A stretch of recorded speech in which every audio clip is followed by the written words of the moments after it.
सुप्रभात बच्चों आज हम अपनी पुस्तक का 17वां अध्याय पढ़ने जा रहे हैं जिसका नाम है टोपी। ये कहानी है और इसका लेखक है सृंजय। तो अब बच्चों मैं आपकी इस टोपी की कहानी बताऊंगी, तो आप ध्यान से सुनना और इसको फिर जब मैं वीडियो भेजूंगी तो आप भी अच्छी प्रकार से इसको सुनना। प्रस्तुत पाठ टोपी श्री सृंजय द्वारा रचित एक श्रेष्ठ कहानी है। ये कहानी जो है ये श्री संजय ने लिखी है। ये बहुत अच्छी कहानी है। इसमें उन्होंने उच्च वर्ग पर कटाक्ष किया है कि वह किस प्रकार गरीबों का शोषण करते हैं। इस कहानी में उसने उच्च जो अमीर लोग हैं उनके विषय में कहा है कि वो किस प्रकार गरीबों को तंग करते हैं, उन पर अत्याचार करते हैं। दूसरी तरफ एक गरीब गौरिया पक्षी उचित मूल्य देकर अपना कार्य भली भांति करवा लेती है। बच्चों ये एक पक्षी है जिसका नाम है गौरिया। कहते हैं वो अपनी टोपी जब बनवाती है वो अपने पैसे देती है वो टोपी बनवाने के लिए। लेखक ने कहा कहानी में नर गौरिया को गौरा और मादा गौरिया को गवरिया नाम से प्रकट किया है। लेखक जो है यहाँ सृंजय, उन्होंने क्या नर गौरिया है जो वो मेल है, मर्द गौरिया को कहा है गौरा, और जो औरत है उसको कहा है मादा गौरिया जो है उसको कहा गवरिया का नाम दिया है। एक मादा गौरिया और एक नर गौरिया में अनूठा प्रेम है। तो बच्चों अब इसकी कहानी में बताती हूँ आपको। ये पक्षियों का जोड़ा है। मादा गौरिया है जिसका नाम है गवरिया और नर गौरिया है जिसका नाम है गवरा। इनमें बहुत प्रेम होता है। ये दोनों अपने सभी कार्य साथ साथ करते थे। ये अपना काम इकट्ठे करते थे।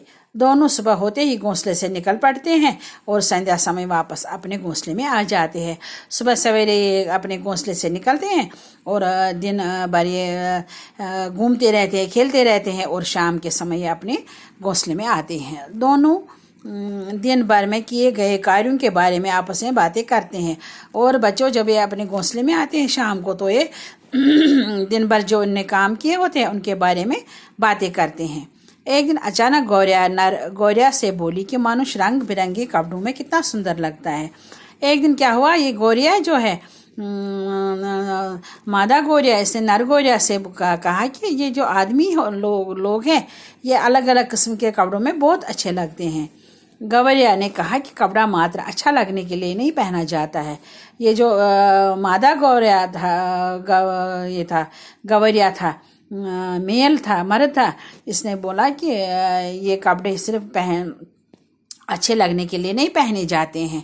अब तो ये मौसम से बचा भी करता है, लेकिन क्या बोला, मौसम से भी ये बचाते हैं। बच्चों देखो जैसा मौसम होता है वैसे हम कपड़े पहनते हैं, इसीलिए इसने इसको कहा कि ये अपने बचाव के लिए भी ये कपड़े पहनते हैं। दोनों में वाद विवाद होने लगता है। ये दोनों बहस करते हैं। नर मादा गौरिया और गौरे ये आपस में बहस करते हैं। गौरा ने कहा कि कपड़ा पहनने से व्यक्ति की औकात का पता चलता है। ये जो मादा गौरा था इसने बोला कपड़े पहनने से व्यक्ति के पर्सनैलिटी पता चलता है, व्यक्ति का परिचय पता चलता है कि व्यक्ति कैसा है, जिससे आपसी भेदभाव को जन्म मिलता है। उससे क्या होता है, उससे पता चलता है कि इसके साथ कैसे तालमेल रखना है, किस प्रकार का व्यक्ति है। गौरा अपनी बात पर बल देते हुए बोला कि ये एक दम पागलपन है। नहीं ये इसकी आगे में पढ़ाती हूँ अब। लेकिन हम लोग बिना कपड़ों के ही अच्छे हैं। ये अब आपस में क्या करने लगे, बहस करने लगे इस टोपी के बारे में, कपड़ों के बारे में बहस करने लगे। लेकिन इन्होंने क्या आपस में कहा कि हम बिना कपड़ों के ही अच्छे लगते हैं। टोपी की बात सुनते ही गवरिया मन भी टोपी पहनने को करने लगा। लेकिन टोपी का नाम जब इस गवरिया ने सुना इसका मन भी ये टोपी पहनने के लिए उत्सुक हो गया। वह टोपी पहनने की जिद करने लगी। वो गौरा से क्या बोलने लगी, और टोपी की जिद करने लगी कि मुझे भी टोपी चाहिए। गौरा बोला टोपी तो पाएगी कहाँ से। लेकिन गौरे ने उसको एक प्रश्न यहाँ से किया, तो कहाँ से पाएगी टोपी, हम कहाँ से लाएंगे। अब गौरा टोपी के गुण दोषों को बतलाने लगा कि टोपी का टोपी को आदमियों का राजा पहनता है। अब गौरा क्या कहता था, उसने इसको टाल मटोल किया, टोपी के गुण बताए, टोपी के दोष बताए, और क्या बोला कि टोपी जो है ये राजा महाराजा ही पहनते हैं, ये आदमी लोग पहनते हैं, राजा महाराजा पहनते हैं। क्योंकि बच्चों वो परेशान हो गए कि हम टोपी कहाँ से लाएंगे। टोपी के लिए सरकारें बदल जाती है, और उसको ये समझाता है गवरिया को, कहते हैं टोपी के लिए सरकारें बदलती है, यानी कि जो सरकार होती है, जिसकी हुकूमत होती है, जिसका राज्य चल रहा होता है, उसी के सिर पर टोपी होती है। गवरिया अपने जिद पर अड़ी रही हुई थी और अपनी इच्छा पूरी करनी चाहती थी। लेकिन गवरिया जो थी बच्चों, ये टोपी के लिए बहुत जिद करती थी और ये अपनी इच्छा पूरी करनी चाहती थी। इसने गवरिया को बोला, मुझे किसी न किसी प्रकार से टोपी चाहिए ही चाहिए। दाना चुगरे चुगते अचानक गौरिया को कपास का फाहा मिल गया।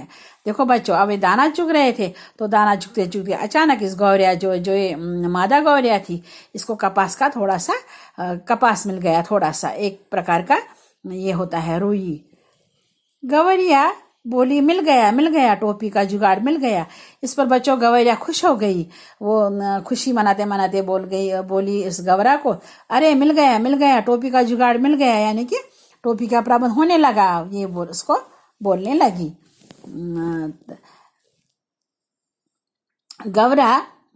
गवरिया रुई के फाहे को लेकर एक रुई दुनने वाले के पास गई। अब गवरिया ने क्या किया, ये जो रुई का फाहा इसको मिल गया, वो रुई दुनने वाले के पास गई, जो रुई इसको बनाता था उसके पास से गई।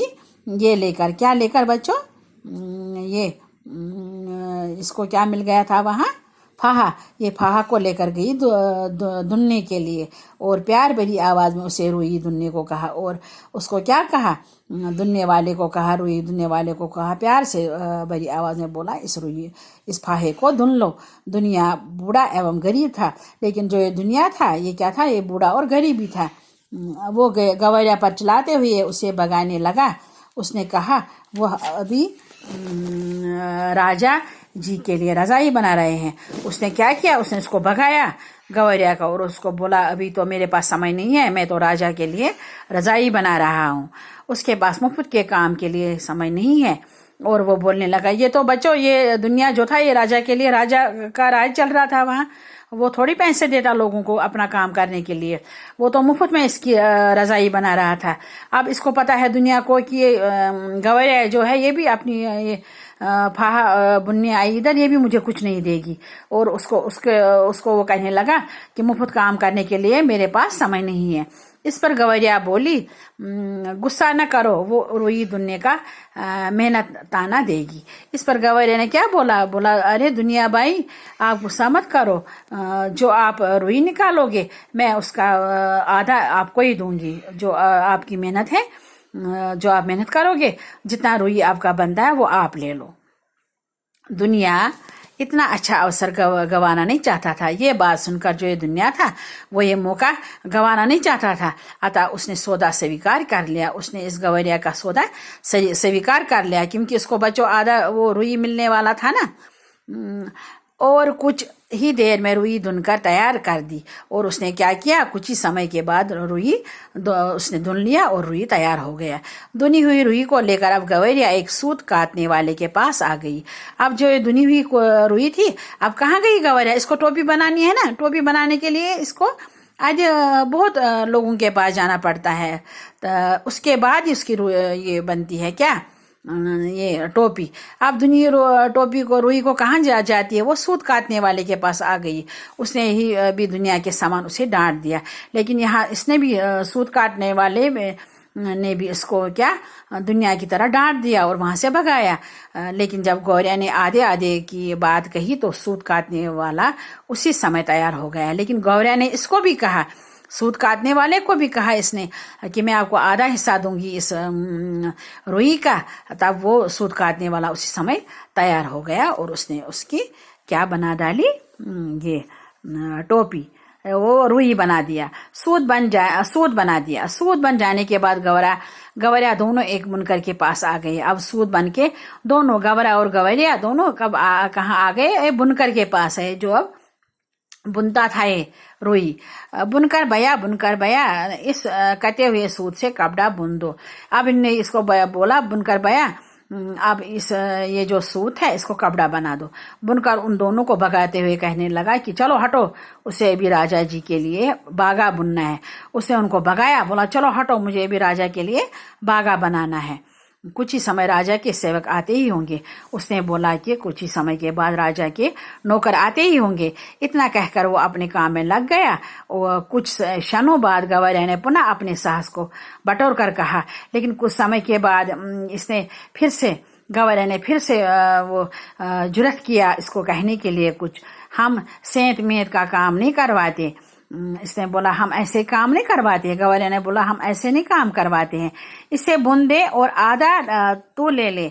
उसने क्या कहा, अरे बुनकर बाई आप आधा इसको बुनो, आधा आप ले लो और आधा हमें दे दो। बुनकर ने उसी समय गवारे की बात मान ली। ये सुनकर बुनकर ने गवैया कारू ये सूत बनाना मान लिया, बुनना मान लिया। तभी उसका करवा चलने लगा और उसने अपने वो करवा चलाया, करवा होता ना जिससे वो बुनते हैं कपड़ा, वो मशीन चलाई। डर की ढुलकने लगी और डर की भी एक किस्म की मशीन होती है, वो चलने लगी। कुछ ही समय में बुनकर ने बड़ा ही सुंदर कपड़ा बुनकर तैयार कर दिया। और कुछ ही समय के बाद ये जो बुनकर था इसने सुंदर सा कपड़ा तैयार कर दिया। तो बच्चों आज ये और आगे और है इसकी कहानी, लेकिन आज हम इतना ही पढ़ेंगे। मैं आपको इसका वीडियो भी भेज रही हूँ, इसको सुनना समझना अच्छी तरह याद करना। और अगले पाठ में अगला क्लास जब हमारा होगा तब मैं इसकी आधी कहानी आपको भेजूंगी। शुभ दिन बच्चों।